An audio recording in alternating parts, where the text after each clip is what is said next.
Hi, welcome back to my YouTube channel. If you're new here, I'm Hannah. Today I'm going to be talking about something that used to be quite hard for me to talk about. I have actually got a lot more relaxed with talking about it, especially since starting my Instagram account. I think that was kind of the turning point. I wanted to talk about it a lot more and share my experience with other people. So yeah, today I'll be talking about my fitness journey and my journey recovering from an eating disorder. Sorry about this lighting, by the way. I actually went to film this earlier, but I just felt like I had so much to say and I was rambling and it was all just a bit disjointed and I ended up talking for ages. So I was like, right, I'm gonna go away and write down like points to make sure I say everything that I want to say. And like, I just kind of wrote down the key points throughout my journey so I could kind of simplify it. So grab a cup of tea. This could be a while, could be 15 minutes, it could be half an hour. So just get comfortable.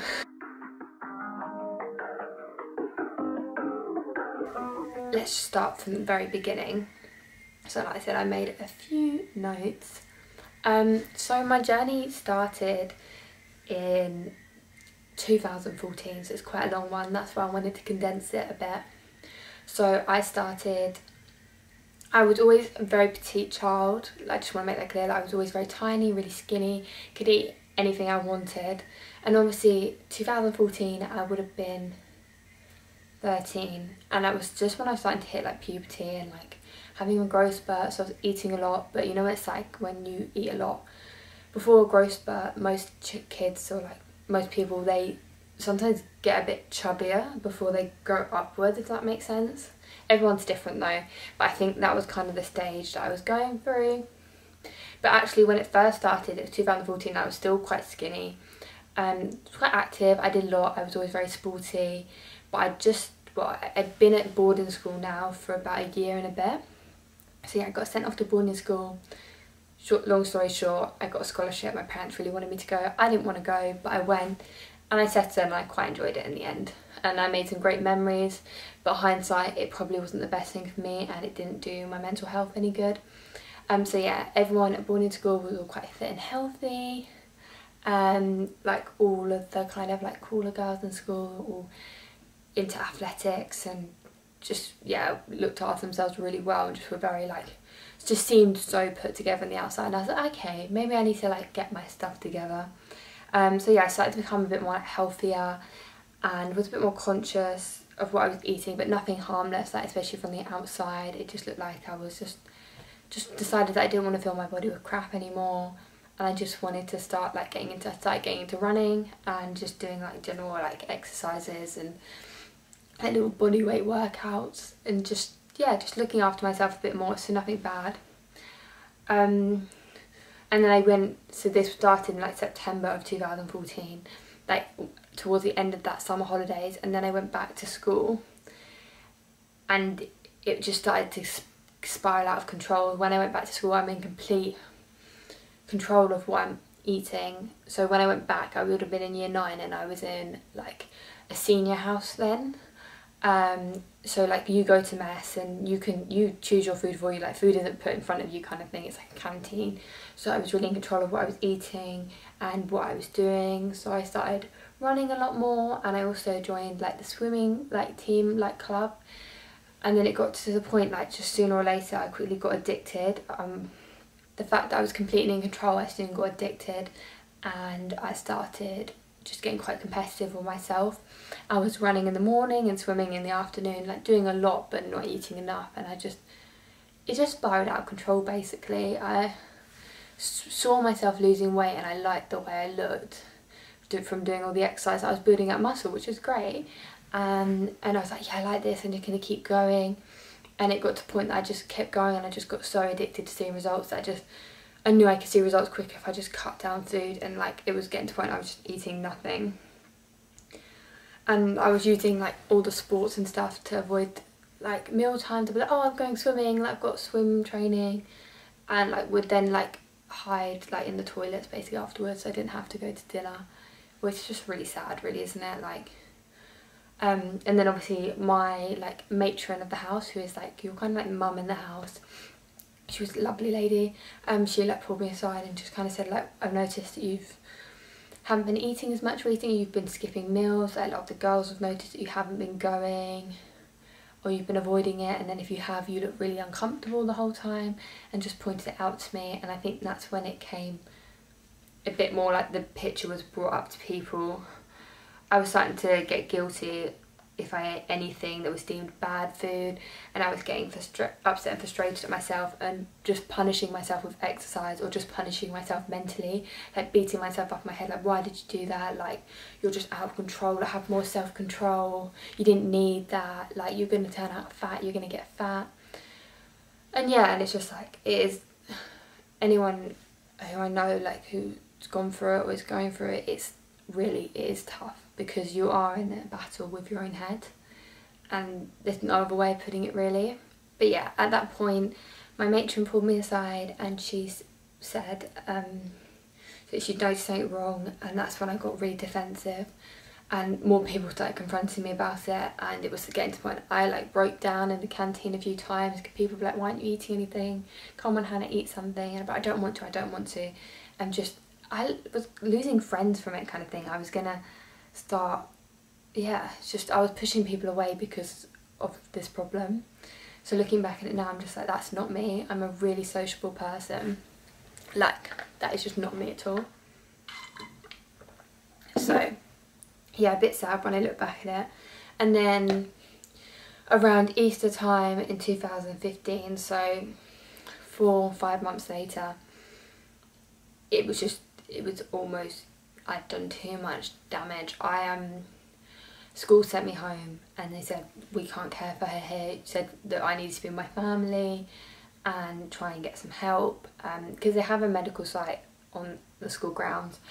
And so I went there and they just said, it's like quite bad, and I didn't think there was a problem. And because I wasn't eating much, I was getting quite more emotional, always getting upset, and I started missing home. But yeah, so I got sent home, and I was around Easter time, and I went home and my parents were like, okay, there's a problem. So they started, like, they were amazing support system, my family. They would always sit with me at meal times, no matter how much of a bitch I was, and like through hissy fits, like try to like hide my food. Oh, I did all the tricks. I was just, looking back at it, I just can't believe how obsessive I was. Just a constant battle with my head about trying not to eat anything. But yeah, fast forwarding a bit, so I started going to work with my dad. I didn't go to school for a couple of months, so from like end of March, like April time, I went to work with my dad so I could be with someone during meal times, and he would try and tempt me with like all my favourite foods. Be like, oh, let's go to Wagamama's, or let's go to this really nice soup kitchen around the corner from like his work, and sit with me and talk me through it. And if I'm going to give a tip to anyone, I think if you know anyone who's suffering, or you're suffering yourself, distracting yourself at meal times can be a really good way of just conquering that guilt. So like, he would always talk to me, so whilst I'm eating, I'm chatting back to him, and I'm not thinking about what I'm eating, and I'm like, oh, this is really good, and like I'm feeling the hunger. But obviously then afterwards I'd look at the empty pot and be like, oh my god, and just like break down. But if someone was there like talking to me, the thoughts didn't have time to enter my head, if that makes sense. Everyone's different, but that did really help me just kind of take smaller steps, like just trying not to get guilty every time I ate. Just kind of made the gaps a bit longer between the guilt. So yeah, got to that point, and then mid-May decided like I was healthier and I was going to go back to school. I was a bit more control, like it was getting to the point, I'd been out of school for a month now, and my parents were like, you need to go back to school. So I joined a local school where one of my friends was in the year above, and I started there on the Monday, and then on the Thursday was their sports day. And obviously because I hadn't been there, didn't have like a position or like anything to do at the sports day, and they needed someone to run 800 metres, and I said yes, of course. And yeah, I collapsed basically running it. I was quite fit and I did the whole thing, but at the end I was just so worn out, I didn't have the energy, my body wasn't up for it, and yeah, I collapsed. I got sent home, and then the next morning, on the Friday morning, I got up to get ready for school, and I was just in so much pain, like agony, like everything hurt, felt like someone was stabbing me in the chest, and I just felt really tight, I couldn't breathe. And I was like, begging my mum, I was like, I don't feel well, I don't feel well. And my mum was like, oh, just get dressed, stop being such a drama queen, you need to go to school, you're going to miss your bus. And I was like, no, I don't feel well. So she's like, okay, and we went down to my local GP, like doctor surgery, and they put me on an ECG, and basically my heart rate was really low. It's called bradycardia, I think, which is, it's not actually that's not an illness, that's just a term for when you've got a really low heart rate, which isn't necessarily a bad thing. Like if you're a marathon runner, if you're really fit, they tend to have low resting heart rates, but mine was getting down to like 23 beats per minute, just because my body was so weak, it was putting so much strain on my internal organs. Nothing was functioning properly because I wasn't fueling it properly. So, and I'm just so lucky that it didn't, well, touch with that. It has caused me some problems in the future, but nothing too serious. If I'd carried on any longer, I could have done damage to like my liver. Like, there's so many things you could do damage to. That's why it's just so important that you're looking after your body. Because not only did I absolutely destroyed my metabolism, which I've got back now, but I think that's the one thing that makes the recovery harder. If you break your metabolism, then it's so much harder to finally get up to that like goal, like calorie goal, if that makes sense, because you constantly feel like your metabolism isn't working. So as you're upping your calories, you're just kind of gaining weight because you're not doing like reverse dieting properly and helping that come back. But that's just something completely different. So yeah, I got put on the ECG and they said, this is really bad, you've got a lot of strain on your body. And at this point I was struggling to walk, I was really tired, and every time I stood up I was getting really dizzy and like fainting. It was just, I felt like it was like an out of body experience. Everything just happened so quickly. So they put me in a wheelchair, I got driven to the hospital, went to A&E, and then I got put in a room, I got put on a drip, all the lovely stuff. I hate needles and I hate hospitals. So I was put in a little room outside the nurse's office. Bearing in mind at this age I was 13 still. 13 years old. Yeah, 13 years old. And it was 2015. And I was just about to turn 14. And so I was put in this room and I was on a constant ECG monitor for my heart rate, and it would beep every time it got too low, so the nurses would come in and make sure I was okay, because it was literally just, it was like failing a point, just stopping. In the end they had to turn the bleeping off because it just kept stopping. But yeah, I got all my blood tests done and basically came back, I just didn't have any vitamins that I needed. I had really low white blood cell count, I think it is, just nothing, no zinc. I was malnourished in just every form, and they were like, this is, yeah, they weren't too impressed. But yeah, so I stayed in overnight and I ended up staying in for 10 days over my birthday. So my 14th birthday was spent in hospital, but it was quite sweet. But because I went to hospital, I was quite lucky in the sense that I kind of got fast tracked through like any counselling. So I had a really amazing counsellor from CAMS mental health service. I think it's like CA and then mental health service. I don't know what the CA stands for. I should look that up. I'll try and put it on the screen. But yeah, so that was obviously not a fun time, and I think it hit me when I got in there and they were like threatening to force feed me and stuff like that when I was like refusing to have food. I kind of like snapped and I was like, no, why do you want to live in I think actually my mum came and said to me, and she was like, do you plan on living in a hospital bed all your life? And I was like, well, no, of course it. Is that the light moving in the background? Wow. But yeah, she was like, do you plan on living in a hospital bed for the rest of your life? And I was like, well, no, not really. And she was like, we need to do something about it then.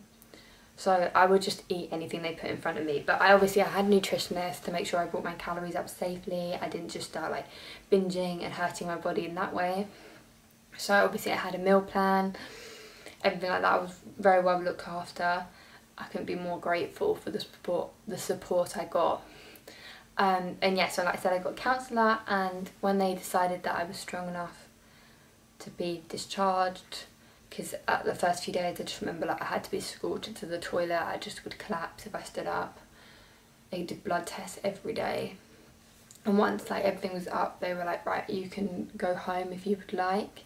And my parents felt that they were comfortable having me at home and caring for me at home, because for them they work quite full time, and like going back and forth to the hospital was really hard for them.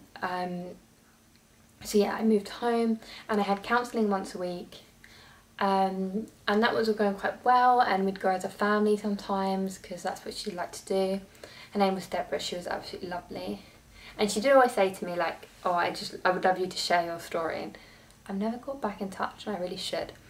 But yeah, so I did that until every day for a week until about, it must have been August time, and obviously between May and August was still really up and down. There were still times I was crying after food. I didn't exercise at all during this period, by the way.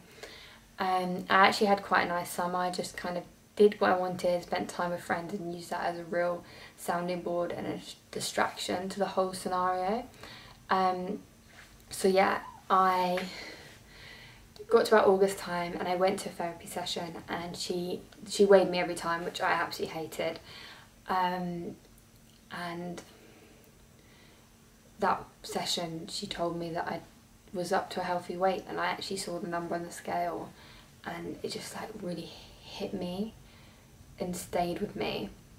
And this was like towards the end of August. I just had a really nice summer, been doing what I wanted with friends, been really quite active, and just eating what I wanted, and was quite like mindlessly eating, just really happy, to be honest. And that kind of triggered something in me, and I was like, no, I want to be healthy, so I want to be healthy. But I don't know why being at healthy weight made me think I wasn't healthy. I was like, oh, so I can exercise, and she was like, I feel like you're ready to just start off lightly, and that's what I started doing, and I started going to the gym. And this is quite interesting. So earlier I looked through mine and my friends' chat. I think I'll put them on the screen. We got into the gym and we just started going, and we would do the classic. By this point I was only 14, and we'd walk on the treadmill and do a 20-minute ab class. Like, if you didn't do that, then like, were you even a gym person? I'm joking. But it was just like, that's all we knew. We just thought, okay, that'll burn some calories, and we would just watch the calorie burn on the treadmill. Like, we were just so uneducated, and that's why all I want to do is like educate people. Like, I've still got loads to learn. Like, I would love to do a course in it and learn more about it. It's just so expensive to do PT courses, or nutrition courses, but I do want to do a nutrition one, because we were just so uneducated. We thought, okay, we'll burn as many calories as we can and then eat as little as we can. Like, even after being in hospital, I felt like I didn't learn anything. I think it was still a little mental challenge for me if I could eat really low calories. But I was like, oh, I could see that I was healthy, and my body felt fine, so I was like, oh, I must be fine, you know what I mean? I liked the way I looked. I actually have a picture of how I looked. I wasn't like tiny at that point, but I was just skinny. Like, I didn't have any shape to me, but then I was only 14. But I must have mucked up my metabolism in that time.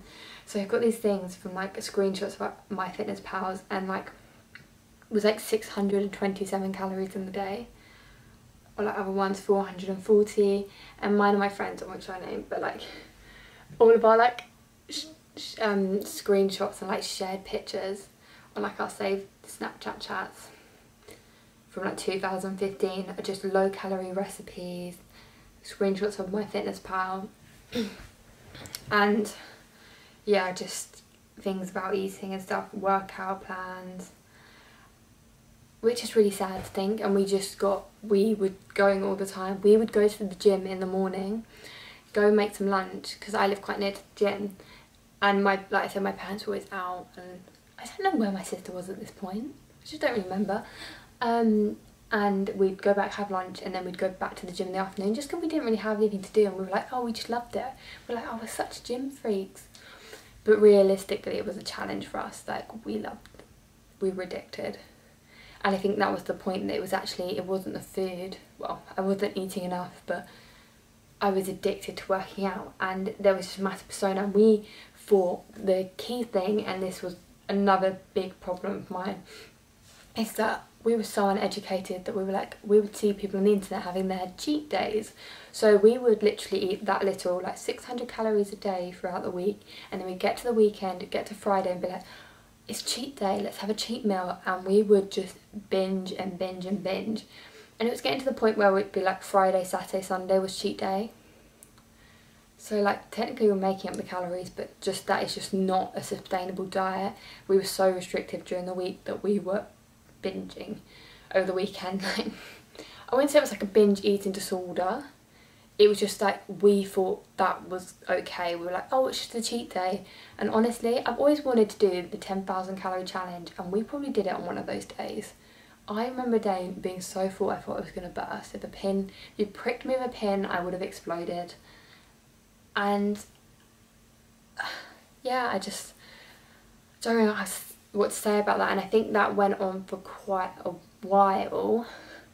So that was 2015. Yes, that started in like September all the way up to Christmas time, and then by that point I was in year 10, and I actually did GCSE PE, so I was like I said, still working out quite a lot, and I was quite into my fitness, and I wanted to get the scores that I needed in my GCSE PE, so I was very competitive in that sense in my running and like athletic stuff and swimming. I still swam quite a bit. So all seemed like quite healthy from the outside. If you went outsider, you'd be like, oh, she's just really fit and eats quite well, likes really interested in what she's eating. So all good things really, but just so toxic. What I was doing was so toxic. And like I said, me and my friend and I, we just had no idea what we were doing. And we just thought that was so normal. But yeah, anyway, so I'm moving on. So I did my GCSEs there, and that kind of went on for a while. But I think like when I got into year 11, I started to relax a bit more. I kind of had a scare again where I felt out of control, and I remember crying and having a panic attack at the beginning of year 11, and just saying like all my thoughts are coming back, like I just don't know what to do. And then I got help from the school's counsel, and I kind of just started to calm down from that point. And I finished my GCSEs, and it was almost like a massive weight was lifted off my shoulders. And then on my last day of school, and I had a great time, went out for drinks and went to a concert and saw my favourite band. And yeah, it was just, everything was good. And from that point onwards, I just kind of relaxed a bit more, I guess. I had a really good summer, and just throughout summer I didn't work out at all. Like I said, where I lived in the sea, and we always have quite active summers. We do a lot of stuff, and we're just constantly like going from one place to another, and just with friends. So the days just flew by. And yeah, I remember it being an amazing summer, like a really good laugh. And then I got to September, and I started sixth form, and by then, like I said, I hadn't been working out, but I had a much better, healthier relationship with food. I was just kind of eating what I wanted when I felt like it, but still quite like health conscious, but not under calories. Like my calories would have been up then by like to like 1700, so obviously a really healthy amount for my age at that point and like my size. And then so I started sixth form, so obviously I would have been, you're 16 when you start sixth form, and yeah, I was happy. I didn't get into the same school I was at for GCSEs, so I was at a different sixth form, and a few months later I just kind of plodded along again, like wasn't really working out.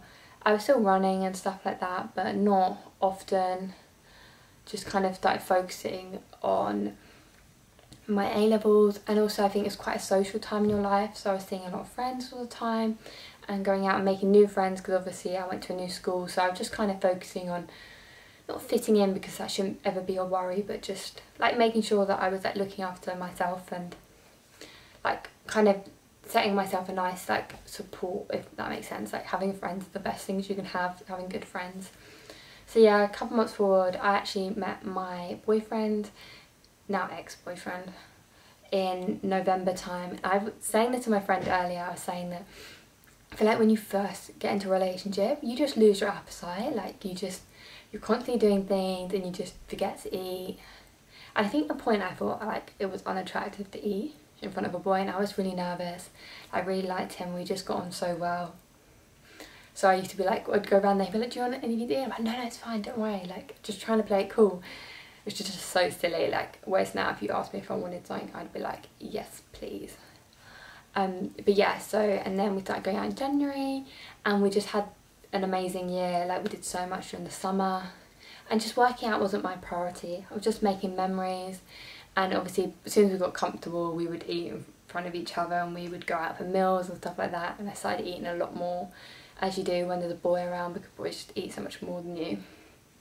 And yeah, so we had a really good year, like made some amazing memories, went to Spain, went surfing in the summer, but yeah, not about that. That is not part of it, but it does make a big difference, I do think, to like how I like work with it. And then moving on to my final year of sixth form, I think this is when my fitness journey really started, like in a healthy way. And when people ask me how long have you been training for, I always say 2 years now consistently, like with a healthy structure. So in what would be January of 2019, so like 4 months into my last year of sixth form, still with my boyfriend, we both decided, I was like, oh, I feel like I put fitness a bit on the back burner, like I've still always loved it.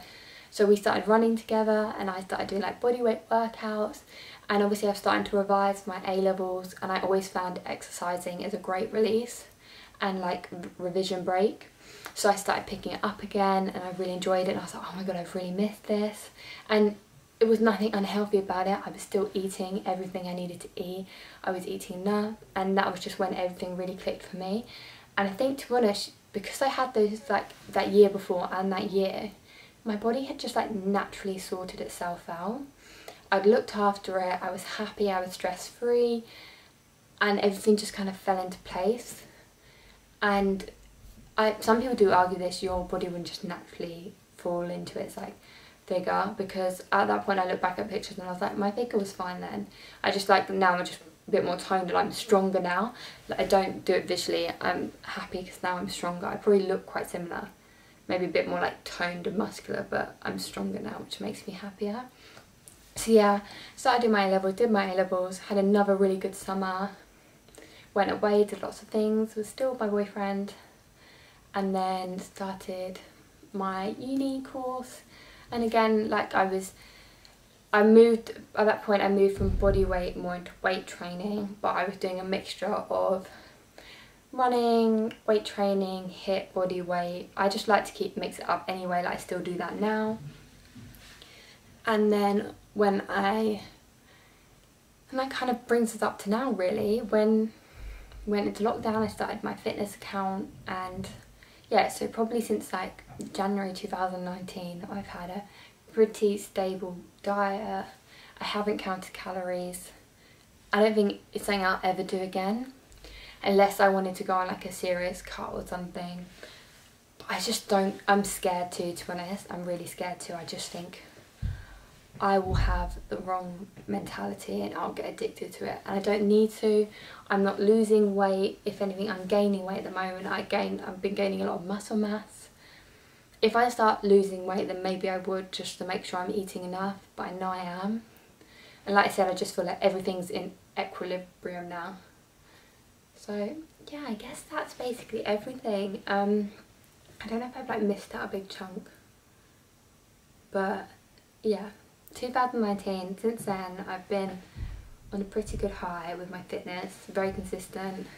And like I said, I started running with my boyfriend, and we would go like all the time, and he was always really motivating and always told me that I should prioritise it because it always made me happy. Like I said, it was a massive relief thing for me. I'll try and find pictures of like me on the way. I'll find a picture of me in 2019 and put it here, what I look like, so you can see what I'm talking about, because I was slim. I wasn't skinny. Well, some people call it skinny, but I don't like the word skinny. Like, I feel like you're slim, you're strong, you're toned, you're muscular. Like, skinny is just such a horrible word. I don't know. Personal opinion, don't at me.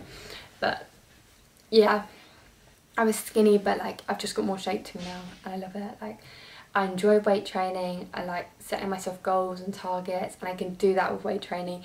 I could do that with running. and I just like HIIT workouts because they make me feel good. Sometimes I like to get a sweat on. But yeah, and that's got me to where I am now, and like I said, I feel like having that time where I didn't think about it and having great friends and a support group, it just made everything click, and my body just naturally worked itself out. And I think it did help that by that point I had an idea of like healthy meals that I could cook that I really liked, and we always cook healthy at home, so we always cook like homemade meals, so it wasn't like I was eating like fish and chips or like pizza or takeaway every night. And that I was always making home cooked meals. We make curries, fajitas, like salad, stuff like that all the time, and I liked meals like that, so it wasn't like I was nourishing my body but I was still having things that I loved. And don't get me wrong, like I love to go out, have a good burger, good buttermilk chicken burger, can't beat it. So yeah, I think it is all about finding balance. Because this has been quite a long, I'm really sorry if I've rambled a lot, and I hope I kind of said everything I wanted to say to all the points in my life. It has been quite a long journey, like I said, and also in those 2 years that I had off, there were times that I did work out, but like I'd do a couple of workouts and maybe not at all. It wasn't my priority. I just did it because I wanted the break or the challenge or just to do something.